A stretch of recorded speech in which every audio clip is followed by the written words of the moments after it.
दें, बांग्लादेश में मां दुर्गा की प्रतिमा का मुकुट चोरी। बड़ी खबर आपको बता रहे हैं, मां दुर्गा की प्रतिमा का मुकुट बांग्लादेश में चोरी हो चुका है। बड़ी जानकारी मिल रही है, मां जेशोरेश्वरी मंदिर से चोरी हो गया मां का मुकुट।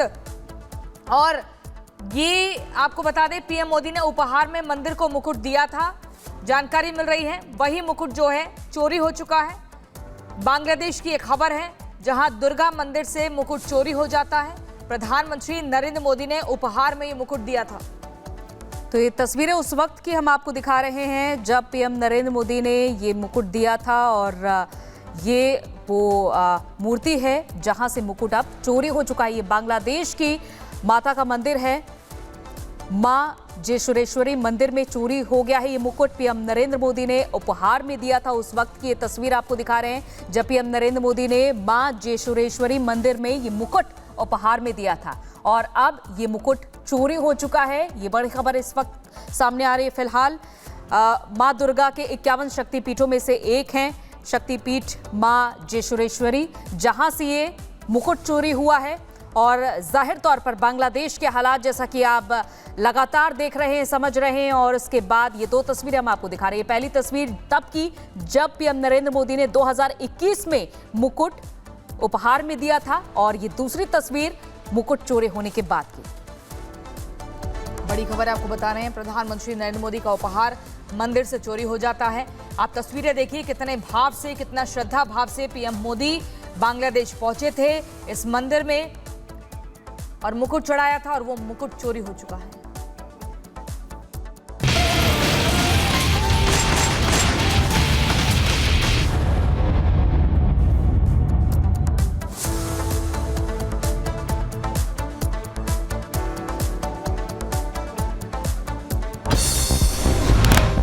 जयप्रकाश नारायण की जयंती पर सियासत तेज, कार्यक्रम करने पर अड़े अखिलेश यादव। जयप्रकाश नारायण इंटरनेशनल सेंटर को किया गया सील। टीम की चादरों से बंद किया गया है जेपीएनआईसी का गेट। बिना अनुमति जयंती के कार्यक्रम में शामिल होने पर अड़े हैं अखिलेश यादव। जयप्रकाश नारायण की जयंती पर गरमाई सियासत, अखिलेश यादव के घर के बाहर भारी पुलिस बल तैनात। सपा अध्यक्ष ने जेपी की प्रतिमा पर माल्यार्पण करने का ऐलान किया। अखिलेश यादव के आवास के बाहर सुरक्षा के सख्त इंतजाम, घर के बाहर की गई बैरिकेडिंग, रास्ते भी किए गए सील। अखिलेश यादव का बीजेपी सरकार पर हमला, कहा यह है बीजेपी राज में आजादी का दिखावटी। अमृतकाल श्रद्धांजलि ना दे पाए जनता, इसलिए उठा दी गई दीवार। जेपीएनआईसी को सील करने पर अखिलेश का यूपी सरकार पर हमला, कहा कि हर साल सपा के लोग यहां आकर रखते थे विचार, आज कार्यक्रम होना तय। अभी सब गए, पूरा चले गए। थाने की गाड़ी वाड़ी दिन समाजवादी लोग यहाँ इकट्ठे होते थे, उनका माल्यार्पण करते थे, सम्मान के लिए यहाँ पर आते थे, अपने विचार रखते थे। टीन शेड लगा करके सरकार आखिरकार क्या छिपाना चाहती है। अखिलेश यादव के आवास पर पहुंचे सपा नेता सुनील साजन। अखिलेश के घर के बाहर पाबंदी को बताया लोकतंत्र के लिए खतरा, कहा यह अटल बिहारी वाली बीजेपी नहीं है। लोकतंत्र को खत्म करने का प्रयास है। आज जयप्रकाश नारायण जी की जयंती है। जयप्रकाश नारायण जी के बारे में पूरी दुनिया जानती है कि बड़े समाजवादी नेता रहे हैं, और लोकतंत्र जब खतरे में रहा है तो वो संपूर्ण क्रांति की लड़ाई लड़े हैं। लखनऊ विकास प्राधिकरण ने जारी किया पत्र, अखिलेश के जेपीएनआईसी में जाने को लेकर जारी की गाइडलाइंस, लिखा वहां चल रहा है निर्माण कार्य, अखिलेश यादव का वहां जाना सुरक्षित नहीं। सपा प्रवक्ता सुनील सिंह यादव का बीजेपी पर हमला, कहा जेपीएनआईसी में बीजेपी पहले कर चुकी है कार्यक्रम, अब अखिलेश को रोका जा रहा है। जेपीएनआईसी में खुद योगी जी ने, बीजेपी ने कार्यक्रम किया है। जब माननीय अखिलेश यादव जी को जयप्रकाश नारायण जी की जयंती पर उनको माल्यार्पण करने जाना है तो गेट पर टीन लगा रहे हैं। समाजवादी पार्टी नेता फखरुल हसन ने बीजेपी पर साधा निशाना, कहा कि महापुरुषों का सम्मान नहीं करती बीजेपी, अखिलेश को माल्यार्पण करने से रोकना बेहद निंदनीय है। प्रधानमंत्री नरेंद्र मोदी के लाओस दौरे का दूसरा दिन, पीएम मोदी आज 19वें पूर्वी एशिया शिखर सम्मेलन में होंगे शामिल। लाओस के प्रधानमंत्री के साथ करेंगे द्विपक्षीय वार्ता। खबरों में आगे बढ़ते बीजेपी नेता अमित मालवीय का कांग्रेस पर हमला, कहा कि कांग्रेस के प्रवक्ता भी मान रहे हैं कि उनको सिर्फ मुसलमान वोट देते हैं। कांग्रेस की बर्बादी का अगर कोई एक व्यक्ति जिम्मेदार है तो उसका नाम राहुल गांधी है। बीजेपी नेता अमित मालवीय का कांग्रेस पर हमला, कहा कांग्रेस के प्रवक्ता भी मान रहे हैं कि उनको सिर्फ मुसलमान वोट देते हैं। कांग्रेस में कोई एक नई मुस्लिम लीग है। इंडियन मेडिकल एसोसिएशन ने सीएम ममता बनर्जी को पत्र लिखा, जूनियर डॉक्टर्स की हड़ताल पर ध्यान देने को कहा। बंगाल सरकार सभी मांगों को पूरा करने में पूरी तरह से सक्षम। बंगाल सरकार पर जेपी नड्डा का हमला, कहा बंगाल में महिलाओं के साथ हो रही क्रूरता, सत्ता में बैठे लोगों में दया नहीं। महिलाओं के साथ जो क्रूरता होती है और जो क्रूरता हो रही है, माँ दुर्गा जो सत्ता पे बैठे हैं उनके मन में करुणा आए और हम लोगों को शक्ति दें ताकि इस तरीके के अन्याय को हम दबा सकें।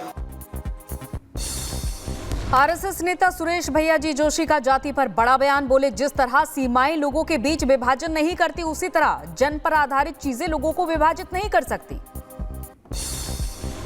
राज्य की सीमाएं हमारे अंदर भेद निर्माण नहीं कर पाती, नहीं कर सकती। वैसे जन्म के आधार पर प्राप्त जो भी स्थिति है वो भी हमारे अंदर भेद को निर्माण नहीं कर सकती, नहीं करना चाहिए। बीजेपी अध्यक्ष जेपी नड्डा का हिमाचल दौरा, आज माता नैना देवी मंदिर में करेंगे दर्शन, कई कार्यक्रमों में होंगे शामिल। मध्य प्रदेश के सीएम मोहन यादव ने दुर्गा पंडाल में की पूजा अर्चना, मुख्यमंत्री ने भगवान से प्रदेशवासियों के कल्याण की मंगल कामना की। सीएम योगी आज करेंगे कन्या पूजन, गोरखनाथ मंदिर में आयोजित किया जाएगा कार्यक्रम। अयोध्या में डांडिया महोत्सव का आयोजन, मुंबई, दिल्ली, पंजाब और लखनऊ से आए हैं भक्त। दिल्ली की लवकुश रामलीला में शिरकत करेंगे बॉलीवुड के कलाकार। विजयदशमी के दिन आज बता दें आपको, अजय देवगन और रोहित शेट्टी और करीना कपूर भी शामिल होंगे। बांग्लादेश में फिर हिंदू मंदिर पर हमला, सतखीरा के जेशोरेश्वरी मंदिर से देवी काली का मुकुट चोरी, पीएम मोदी ने भेंट किया था मुकुट। त्रिपुरा के अगरतला रेलवे स्टेशन पर 2 बांग्लादेशी महिलाएं गिरफ्तार। आपको बता दें दस्तावेज के भारत में रह रही थी दोनों, दूसरे राज्य जाने की बना रही थी योजना। देवभूमि संघर्ष समिति ने बाहरी राज्यों से आए मुस्लिमों का आर्थिक बहिष्कार शुरू किया, संजौली शहर में लगाए सनातन सब्जी वाला के बोर्ड। मथुरा के नौझील मंदिर मामले में हिंदू संगठनों का बड़ा गुस्सा, अभियान से जुड़े दिनेश शर्मा खून से लिखेंगे सीएम योगी को पत्र। मसूरी में थूक कर चाय बनाने वाले 2 आरोपी गिरफ्तार हो गए, आरोपियों का नाम मोहम्मद नौशाद और हसन बताया जा रहा है। मध्य प्रदेश के आपको बता दें लगातार मामले सामने आ रहे हैं चौंकाने वाले, और युवती का धर्मांतरण कराने की एक जगह कोशिश की जाती है और वहां पर लगातार पुलिस की कार्रवाई के चलते आरोपियों की तलाश शुरू हो जाती है। उसके भाई को चौकी बुलाया गया है, उसकी भी तलाश जारी है और जैसे लड़की की तरफ से तहरीर आती है उसी के अनुसार आगे वैधानिक कार्रवाई की जाएगी। मध्य प्रदेश के देवास में गरबा कार्यक्रम में पकड़ा गया मुस्लिम युवक, मोबाइल में लव जिहाद से जुड़ी सामग्री भी बरामद, पुलिस को दी गई मामले की सूचना। बागपत में जैविक जिहाद केस में बड़ा एक्शन, आरोपियों की गिरफ्तारी के लिए टीम गठित हुई, आरोपी जब्बार और मुशीर की तलाश जारी। यूपी के मुरादाबाद में मुस्लिम बीजेपी वर्कर को धमकी, जहां बीजेपी को वोट दिया तो गोली मारकर बिगाड़ देंगे, सूरत सपा कार्यकर्ताओं पर एफआईआर दर्ज। कानपुर में सपा शासनकाल में हुए दंगा मामले में फैसला, दंगे के बाद दर्ज मुकदमे को योगी सरकार ने वापस लिया। कोलकाता आरजीकर मेडिकल कॉलेज के बाहर धरने पर बैठे छात्रों की तबीयत बिगड़ी, मेडिकल टीम ने उन्हें अस्पताल में भर्ती करवाने की हिदायत दी। कोलकाता में आरजीकर मामले में डॉक्टरों का गुस्सा बरकरार, पीड़िता के लिए न्याय की मांग कर रहे डॉक्टरों ने जुलूस निकाला। मध्य प्रदेश के ग्वालियर में बीजेपी की महिला पार्षद ने पुलिस को चेतावनी दी, सड़क पर शराब पीने वाले लोगों पर कार्रवाई करने को कहा, एसपी को दिया 7 दिन का अल्टीमेटम।